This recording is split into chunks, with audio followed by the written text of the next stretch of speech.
para o pessoal que já está aí, eu vou repetir então. A proposta desse encontro é ser realmente um bate-papo, tá? Um espaço de conexão, de troca de experiências. Não é tão formal, técnico e teórico, tá? Se vocês quiserem compartilhar alguma experiência, falar, a gente vai fazer um bate-papo um pouco mais rápido, né? A ideia é que seja entre 30 e 40 minutos aí, mas fiquem à vontade para participar, para comentar alguma coisa que o Adalberto vai falar, compartilhar alguma situação que vocês já tenham passado, alguma experiência ou aprendizado, será bem-vindo, tá bom? E já vou aproveitar e me apresentar. Meu nome é Bruna, mas podem me chamar de Bru. E eu cuido das redes sociais do Cienge, faço parte do time de marketing ali do Cienge. E o nosso convidado de hoje, que é o facilitador desse bate-papo, é o Adalberto. O Adalberto é da Softplan. Para quem não sabe, a Softplan é a empresa desenvolvedora do Cienge. E o Adalberto, ele é pós-graduando em qualidade de vida, pós-graduado em saúde do trabalhador, tecnólogo em segurança do trabalho e técnico em segurança do trabalho na Softplan. Então, acredito que seja uma pessoa mais que capacitada para conversar com a gente sobre saúde mental no ambiente de trabalho. Daí agora eu vou passar a palavra para você, Adalberto. E lembrando, pessoal, que podem comentar ali no chat ou participar com o microfone e a câmera, tá? Ô, Bru, obrigado pela apresentação. Parece até que é uma pessoa assim super, né? Mas enfim, a ideia eu acho que a gente falar aqui mais do ponto de vista até de ser um trabalhador também, do que propriamente pela formação na área de saúde que me interessa tanto, né? Dá para ver aí pela minha formação acadêmica que é um assunto que, de fato, eu tenho me interessado já faz algum tempo.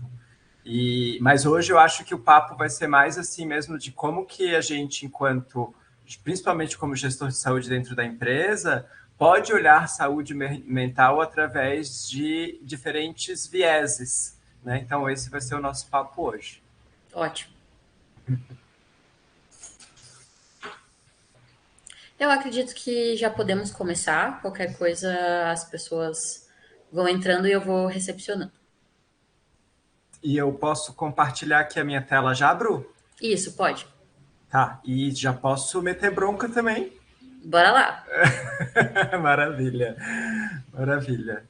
Então, vocês estão vendo a minha tela? Sim. Tá, legal. Para mim apareceu aqui uma tela diferente. Não sei o que que é, Bru. Mas vamos lá, vamos tocar. Quando a gente, o nosso papo hoje começa com isso, né? Vamos conversar sobre saúde mental no ambiente de trabalho. Então, eu trouxe aqui para vocês o seguinte, né? Aqui a gente já falou sobre a minha apresentação. E eu trouxe aqui para vocês o seguinte, né? Esse daqui é o conceito da Organização Mundial de Saúde, né? E eu quero trazer para vocês assim esses diferentes vieses, mas é claro que a gente sempre tem que se referenciar naquilo que a gente tem aí como definição, que a gente pode utilizar, inclusive, em uma discussão trabalhista, né? Não adianta a gente ir também por um viés assim holístico, não reconhecido, porque aí pode prejudicar um pouco as nossas estratégias de tratamento disso. Mas aqui, o que eu quero destacar aqui, né, de que a Organização Mundial de Saúde, ela traz aí a saúde mental, principalmente focado no estado de bem-estar do indivíduo, né, que é capaz de utilizar as suas próprias habilidades e recuperar-se do estresse rotineiro, ser produtivo e contribuir com a comunidade. Eu destaquei ali o recuperar-se, vocês já vão entender o porquê. Né? E aí, quando a gente pensa em Conselho Nacional de Justiça, que muitas vezes é o conceito utilizado em discussões trabalhistas, né? Além do que a Organização Mundial de Saúde já conceitua, o CNJ ele ainda inclui no texto essa parte em cinza que eu coloquei aqui embaixo, né? Que é aproveitar a vida e alcançar um equilíbrio entre as atividades pessoais e laborais, né? Ou seja, aqui no Conselho Nacional de Justiça já está trazendo à luz que a pessoa, né, portadora de saúde mental dentro desse conceito, ela é um ser trabalhador, porque ele já prevê ali atividades pessoais e laborais, né? Então, aqui a gente já consegue, inclusive, perceber de que ele traz para a gente também uma sugestão de que existem diferentes teorias relacionadas ao conceito de saúde mental, né? Porque aqui ele diz assim, ó, julgamentos e subjetivos e teorias relacionadas concorrentes que afetam, né, o modo como a saúde mental é definida. Então, o ponto de partida desse nosso encontro aqui hoje vai ser o quê? Vai ser a gente falar sobre alguns desses vieses, daí eu vou trazer aqui para vocês 4 vieses, né, de definição de saúde mental e algumas estratégias que a gente pode tomar enquanto cuidado e também enquanto gestão de saúde ocupacional, né, já que a gente está falando no ambiente de trabalho, são 4 vieses, né, que a gente pode utilizar aí como referência, não só para as nossas estratégias, mas também de um mindset, né, um mindset sobre o que é saúde mental.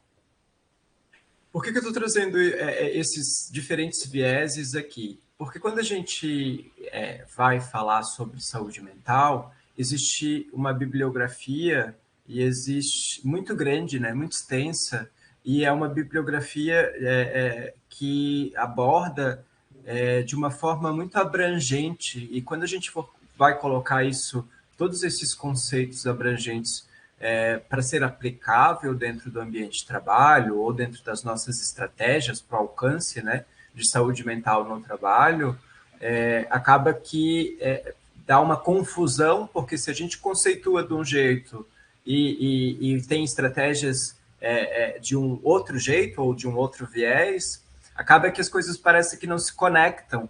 Então, a proposta de trazer aqui esses 4 conceitos é que a gente consiga, né, ver desses cenários aqui qual que melhor se encaixa para a minha realidade, né, e como que seria também planejar uma possível mudança de estratégia desse mindset, né, para que o alcance da saúde mental possa fazer sentido, de fato, né, na empresa.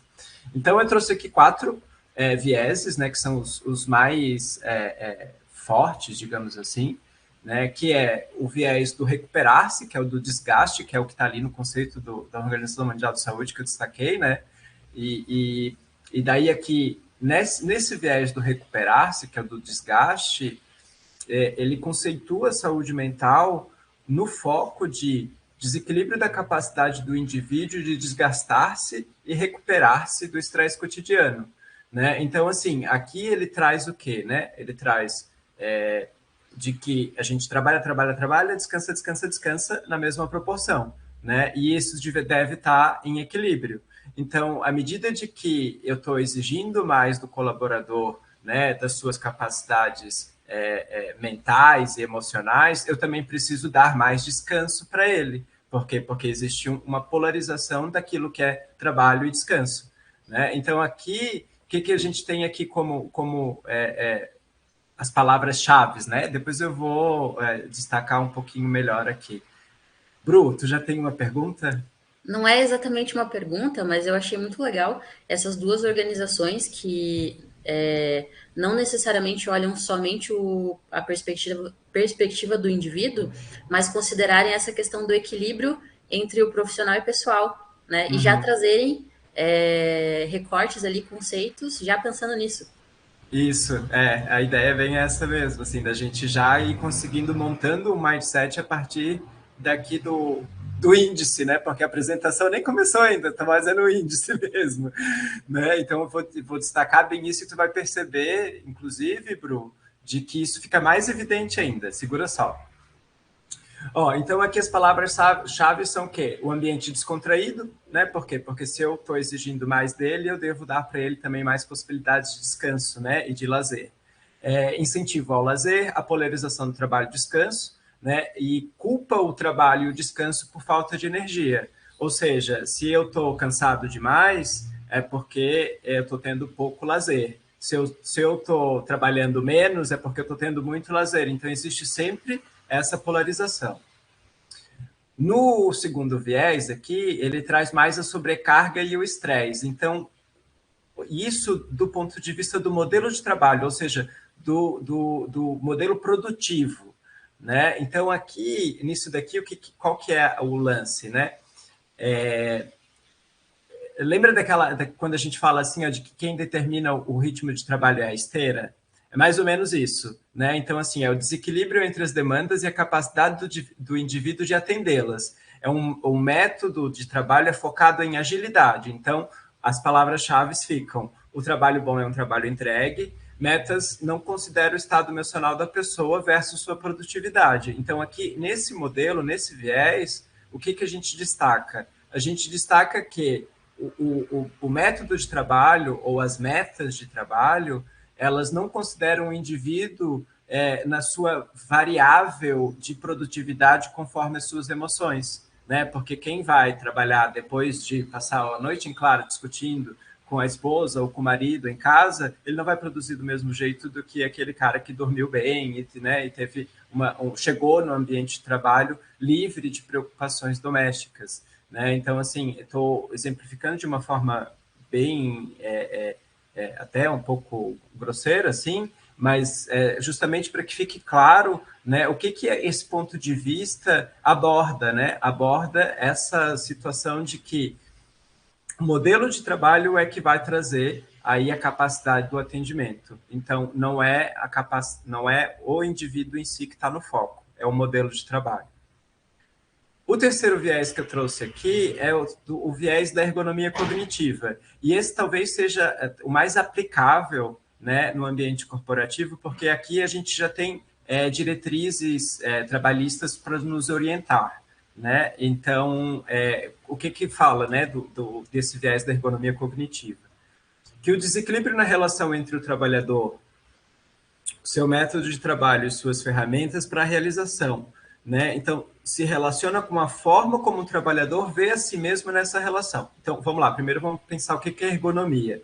A ergonomia é a relação do trabalhador, o seu trabalho e as suas ferramentas para realizar o seu trabalho. Quando isso está em desequilíbrio, isso a gente pode gerar no trabalhador um risco psicossocial, que é o quê? É o risco de ele não sentir orgulho daquilo que ele faz, dele sentir-se incapaz de realizar as suas tarefas, né? Então, assim, aqui o que a gente está querendo dizer? De que existe uma relação entre a pessoa que é o Adalberto, a função que o Adalberto tem, que é de fazer promoção de saúde, e as ferramentas que o Adalberto tem para fazer isso, né? Então, assim, se eu fosse um dentista, qual que seria a minha ferramenta as minhas ferramentas para o trabalho? Seria a cadeira, seria, né, o mocho, todos aqueles instrumentários para trabalhar com isso. Então, tudo esse conjunto de ferramentas, né, e também de estrutura que é utilizado para a realização do atendimento odontológico, ele é considerado como ferramenta aqui. Então, assim, o que traz? O trabalhador, eu sendo como uma peça dessa variável, o meu trabalho, a minha profissão e o que eu uso para realizar o meu trabalho. E quando isso está em desequilíbrio, aí sim gera um risco psicossocial. Então, esse ponto de vista, ele traz aí o conforto, né, como palavra-chave, e estar livres de riscos e perigos. E isso está previsto nas normas regulamentadoras, né? Isso a gente tem diretriz legal. E o último viés, que vai ser o foco no indivíduo, onde ele traz o indivíduo dentro de um contexto um pouco mais integral, que é aquilo que diferencia o indivíduo do outro, que é o perfil comportamental. Então, assim, coloca o indivíduo no centro da abordagem, considerando seus processos psíquicos e as relações com outros indivíduos como preponderante para a forma como eu realizo o meu trabalho, né? Então, assim, é a dinâmica das relações que vai trazer, né, estratégias como a comunicação não violenta e a capacitação para o desenvolvimento da inteligência emocional, como as estratégias para o atendimento, né, de saúde mental dentro desse foco no indivíduo. Então, agora, o que eu vou mostrar para vocês? Eu vou mostrar para vocês, assim, ó, um pouco um recorte, né, de cada um desses vieses e um pouco de como que a gente pode criar um mindset a partir desses recortes e traçar estratégias para promover saúde mental dentro da empresa. Independente de qual for o contexto, uma dessas daqui vai se encaixar contigo. Então, aqui, quando a gente pensa no viés do desgaste, né, qual é a frase que traz bastante, né, o conceito disso bem claro, né? Ficar cansado após o trabalho é natural, né? Então, tu vê que aqui aquela polarização de trabalho e descanso é bem evidente, né? Ficar cansado após o trabalho é natural, porém é preciso saber evitar o esgotamento profissional em meio à pressão do mundo corporativo. O cansaço excessivo é resultado de uma jornada de trabalho que impede a recuperação diária do organismo, né? Então, se corrobora bastante com aquele conceito ali do desgaste. E aqui a gente tem como novidade, né? Novidade, assim, a partir de 1º de janeiro desse ano, né? Tem a síndrome de Burnout, né? Que é a síndrome do esgotamento profissional, que tem aí como conceito um distúrbio emocional com sintomas de exaustão extrema, estresse, esgotamento físico, resultante da situação de trabalho desgastante. Qual que é o problema desse... Problema não, né? Vamos trazer assim, qual que é o ponto de atenção desse conceito da síndrome de Burnout, que inclusive é aplicado pelo Ministério do Trabalho? De que aqui ele considera a síndrome de Burnout como sendo o agente causador, o desgaste no trabalho. Mas as consequências não são das 8 às 6. As consequências são da vida da pessoa fora do ambiente, fora, inclusive, do horário de expediente, fora da sua função, porque isso tem impactos na pessoa, não enquanto trabalhador, mas como CPF, né? Porque vai transtornar a vida da pessoa no seu convívio com as outras, com a sua, né, nas suas relações. Isso vai ter um impacto que vai resultar, né, vai trazer aí consequências para fora do ambiente de trabalho, inclusive. O que é o grande lance, né? É o grande lance porque, assim, porque se a gente for trazer esse conceito da síndrome de Burnout, né, para dentro daquilo que a gente deve ter como responsabilidade enquanto gestor de saúde ocupacional, porque assim, o PCMSO, que é o Programa de Controle Médico de Saúde Ocupacional, que está previsto na Lei 3.000, esqueci qual que é o número da lei, 3.028, esqueci qual que é o número da lei. Mas dentro da CLT está previsto, né, o Controle Médico de Saúde Ocupacional, que é a nossa NR7. A NR7, ela responsabiliza a empresa por algumas ações para monitorar e controlar os riscos ocupacionais. Uma vez que a síndrome de Burnout é considerado um risco ocupacional, uma doença, né, do trabalho, a gente precisa ter alguns pontos de atenção, né? Esses pontos de atenção, eles são inclusive porque existe uma velocidade diferente entre aquilo que é desenvolvimento, né, de novas patologias por causa dos novos modelos de trabalho e a criação de diretrizes que orientam as empresas para tratar disso, né? A exemplo, a gente tem assim, né, o teletrabalho, vamos um pouco mais atrás, né? Vamos falar sobre telemarketing. Quando a gente fala de telemarketing, o telemarketing é um modelo produtivo, né? Um modelo produtivo que ele é recente, ele está na nossa história recente. E a partir do telemarketing, da atividade de telemarketing, é que começou a se desenvolver diretrizes sobre assédio moral, né? Por quê? Porque era muito evidente dentro do ambiente de trabalho onde se tinha telemarketing, a existência de assédio moral. Então, não quer dizer que não existia assédio moral antes, né? E também não quer dizer que isso é específico do telemarketing, mas acaba que quando a evidenciação fica assim vinculada, né, através de um número maior de ocorrências dentro desse modelo produtivo, acaba que a gente traz, né, para dentro das diretrizes legais quais são as formas que a gente controla disso dentro da distribuição das NRs, porque as NRs são divididas por modelo produtivo, né? Então, assim, acaba que quando a gente fala sobre telemarketing, ela vai estar, né, lá dentro daquilo que foi desenvolvido através do ambiente telemarketing, o desenvolvimento de diretrizes, né, que ficam dentro daquilo que é ergonomia e de saúde e de prevenção de assédio moral. Então, a ergonomia aborda o assédio moral, inclusive trazendo, né, um anexo da ANR especificamente para telemarketing. Então, se a gente fizer essa analogia, isso vai ter para tudo, né? Por exemplo, assim, depois do grande incêndio de Chicago, é que houve uma grande movimentação sobre prevenção de incêndios nos Estados Unidos, assim como aconteceu a Boate Kiss aqui no Brasil, ou o edifício Joelma, né, que teve um incêndio lá em São Paulo, há muitos anos atrás, e são eventos que acontecem e valorizam as diretrizes legais terem especificidades para a prevenção desse tipo de tragédia. Então, o que eu estou querendo dizer aqui é que o seguinte, é que a síndrome de Burnout, tendo sido considerada recentemente, agora no 1º de janeiro, né, como doença ocupacional, as nossas diretrizes ainda não chegaram ao ponto de nos trazer quais são as estratégias que a gente tem para evitar. Ela só reconhece como doença ocupacional, mas ela não traz como que a gente deve evitar e como que a gente deve tratar.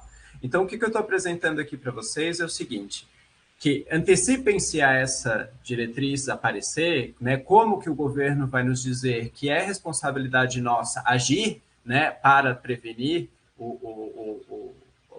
as doenças ocasionadas por causa de doenças de saúde mental, e vamos já trazer isso dentro dos programas que a gente já tem como obrigatórios para que a gente tenha o cumprimento da legislação. Então, esses documentos são o quê? O PCMSO, uma política de saúde mental, os ASOS, né, que são os atestados de saúde ocupacionais, e o PGR, que é o Programa de Riscos, Gerenciamento de Riscos. Esses documentos, muito provavelmente, você já tem, exceto o Política de Saúde Mental, que muitas empresas ainda não, mas é possível a gente já utilizá-los. Então, a proposta dentro desse viés é o quê?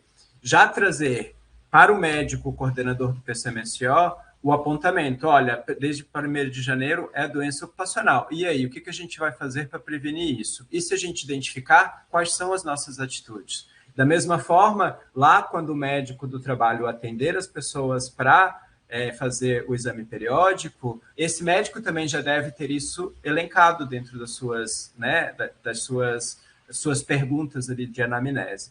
E da mesma forma, também dentro do PGR, já deve também ter ali previsto quais são as nossas atitudes enquanto a prevenção de saúde mental. Tá rápido demais, Bru? Toca ficha, né? Eu não te ouvi que tu tá no mudo.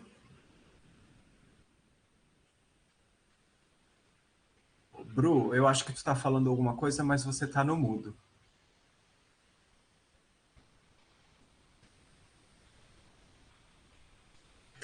Eu tava no mudo.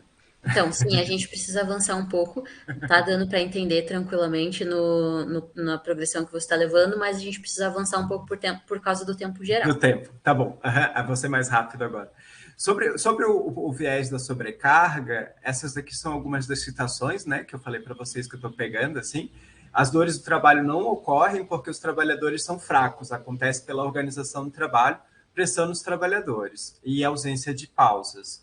Então, aqui a busca é pela quantidade. É aquilo que eu falei para vocês, né? Então, quem define o ritmo do trabalho é a esteira. Então, o desequilíbrio entre a demanda e a capacidade do atendimento. Aqui, nesse viés, a saúde mental ela considera o indivíduo dentro de uma exposição de superinformações ou de excesso de informações, como as redes sociais, né? E traz também as ferramentas como sendo informação e não como sendo meio de realizar o trabalho, né? E daí a forma que a gente tem de atuar em cima disso, né, principalmente é trazendo ao colaborador ferramentas para que ele consiga conciliar as redes sociais, a procrastinação, a priorização, a gestão do tempo, né? Aqui considera saúde física e saúde emocional dentro do viés de saúde integral, ou seja, saúde física, saúde mental e saúde emocional é o que compõe o indivíduo, né? E uma das estratégias também é fazer treinamentos para o foco na atividade, o foco total nas atividades, que é o mindfulness.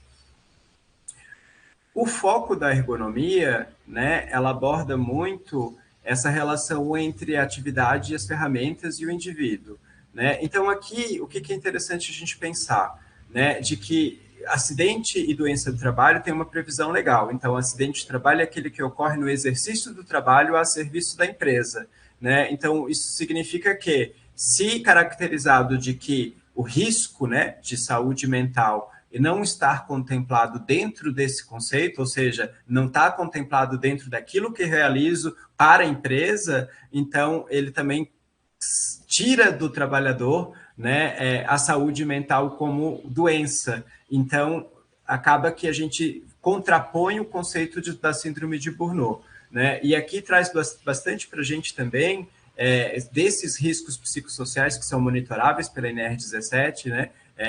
Da ergonomia e também dos riscos, né? Os quais a gente tem controle, aqui é muito mais fácil da gente documentar essas formas de controle. O foco no indivíduo, ele considera o estado mental e emocional no indivíduo. Então, assim, depende como a pessoa reage de cada uma das situações. Então, a saúde mental ou a falta da saúde mental é responsabilidade do trabalhador. Então, se ele hoje não está bem mentalmente, é porque esse desequilíbrio, né, é resultante de uma falta de preparo dele para estar dentro desse meio. Então, nesse ponto de vista, o que acontece? Prepara o trabalhador para o trabalho, capacita o trabalhador para o trabalho, e o método de trabalho ele é imoldável. Então, a gente assume, né, que a vida é mesmo essa correria, esse é o mundo moderno, essa é o ritmo que a gente tem de fazer o nosso trabalho ser realizado, né? E se você não tem essa a saúde mental para ficar aqui, outra pessoa vai ocupar o seu lugar. Né? Então, esse foco no indivíduo, ele traz para o indivíduo os louros do sucesso, mas também culpa ele pelo fracasso. Né? Então, assim, fica um ambiente saudável quando todos estão tendo sucesso. A partir do momento de que uma pessoa começa a não ter sucesso em relação à saúde mental, acaba que traz essa responsabilidade para o próprio indivíduo, porque ele não estava preparado para lidar com essa situação. Né? Então, assim, seria mais ou menos como a gente dizer que é a uberização da saúde mental, ou seja, eu tenho que fazer a gestão, né, daquilo que me capacita para que eu possa aguentar o tranco de estar submetido a essas pressões. Né? Então, aqui, é interessante falar assim, é muito interessante porque da mesma forma que a gente responsabiliza o trabalhador pelo sucesso e também pelo fracasso, parece assim um pouco frio demais, mas a partir do momento que a empresa traz essas ferramentas de preparo, de capacitação, né, para o indivíduo enfrentar isso, não está enfrentando só para este emprego, mas para a vida do colaborador, né, para a vida dessa pessoa, né, inclusive dentro de outras empresas, né? Quando a gente, então, assim, essa capacitação voltada ao indivíduo, a um certo momento ela parece ser fria, distante, mas acaba trazendo para o trabalhador um benefício maior, porque é um ganho para a vida, né? Então, gente, eu acho que o tempo me pegou, Bru, porque eu tinha tanta coisa para falar e para comentar aqui, que eu acho que eu não fiz uma boa gestão do meu tempo hoje aqui, porque eu queria falar muito mais. Você está no mudo de novo, Bruno. Tá tudo certo. Realmente esse encontro foi programado para ser um pouco mais curto por causa do horário, mas nada Uhum, impede da gente abrir um segundo momento de bate-papo sobre esse tema, tá? uhum, Agora a gente está em outubro, a gente vai falar um pouco sobre outubro rosa nos próximos bate-papos. uhum. Então, provavelmente a gente tem espaço para falar sobre isso novamente. E daí, quem está participando agora, quem for visualizar depois o episódio aqui gravado do bate-papo, pode comentar também se quer ver sobre algum tema específico e comentar lá na comunidade, né? Para a gente ter essa interação aí. Mas eu gostei muito dessas abordagens que você trouxe e essa parte final falando sobre a gente tem ali um monte de diretrizes, a gente tem organizações e tem normas colocando ali algumas algumas regras para as empresas seguirem para ter um certo cuidado com a saúde mental dos Uhum, colaboradores. Mas a gente também tem a nossa parte de aproveitar bem as ferramentas e as coisas que estão sendo dadas, fornecidas, né? uhum, E encontrar também assim com o nosso próprio autoconhecimento e tal, estratégias que funcionem para a gente, né? uhum. E tu sabes que e esse ponto de vista é um ponto de vista muito mais conectado com a Carta de Ottawa, né? Quando a Carta de Ottawa traz, né, justo esse olhar do protagonismo do indivíduo de ter, né, a capacidade de se observar dentro das suas condições e tomar estratégias para que esse equilíbrio ocorra, né? Então, assim, traz para o indivíduo a responsabilidade do autocuidado. E eu acho que esse viés é um viés muito interessante, porque eu faço uma relação assim, ó, sabe as tabelas nutricionais das coisas que estão vindo nos alimentos? Sim, Né? Então, assim, está escrito ali quantas calorias tem, quanto que tem de gordura. Você que decide se você quer consumir aquilo dali ou não. Né? Então, eu acredito que a Carta de Ottawa vem mais nesse sentido mesmo, de trazer para a gente o protagonismo daquilo que a gente se identifica, né, como sendo mais benéfico para a gente na situação que a gente está. Né? Então, essas diretrizes, que muitas vezes elas são traçadas até pela comissão tripartite, né, que é o representante dos trabalhadores, do governo e da comunidade, dos empregadores, muitas vezes não considera é, a tamanha variedade que tem entre as realidades, né, do trabalhador brasileiro, sim. inclusive. Então, assim, trazer diretrizes de cuidado para mim que trabalho home office ou para uma pessoa que está trabalhando na frente de uma esteira são cuidados diferentes, né? E quando o governo traz, muitas vezes não traz essa especificidade tão grande. Exatamente. E eu imagino como deva ser complexo também num contexto de obra, né? A gente também tem várias funções diferentes e vários cuidados também, tem normas técnicas ali de ergonomia, de segurança, mas E também aí, tem muito essa questão assim de talvez uma aprendizagem nesse nível desses últimos contextos que você trouxe, né? De tipo esse autoconhecimento, de participar de algum curso, de alguma coisa assim. assim, e obra, o que acontece? Diferentes fases da obra podem ter diferentes abordagens, né, de cuidado com a saúde das pessoas, e daí não só de saúde mental, mas de saúde como um todo mesmo, né? Então, assim, diferentes fases da obra são diferentes riscos que acontecem na obra, né? Na fase de marcação de terra e fundação, o risco é muito diferente de quando está na fase de acabamento, pintura e revestimento. Né? Então, o que acontece? Os riscos, inclusive o público da obra, vai mudando conforme as etapas da obra também.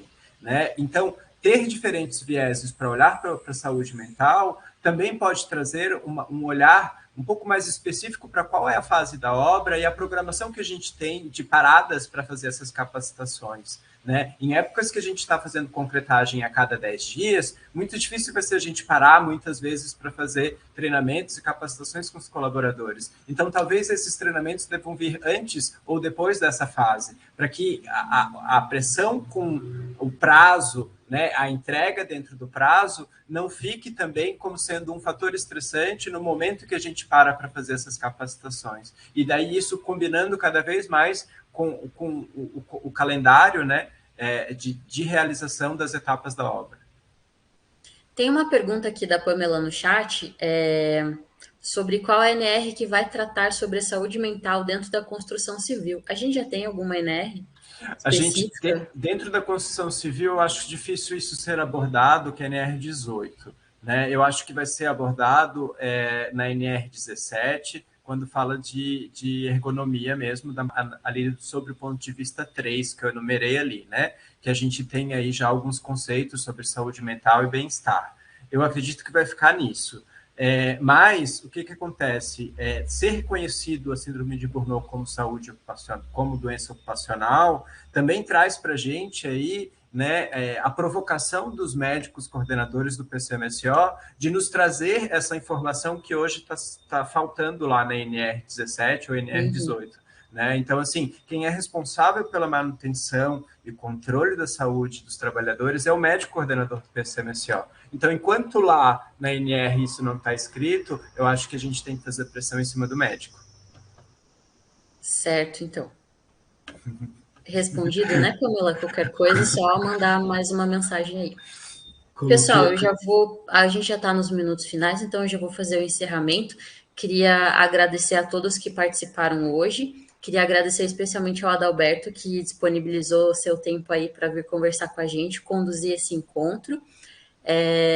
Queria dizer que vocês estão super convidados ali para interagir na comunidade. Como eu já falei, se tiverem mais alguma questão, se quiserem falar mais sobre esse assunto, ali na comunidade é o espaço para vocês falarem sobre isso.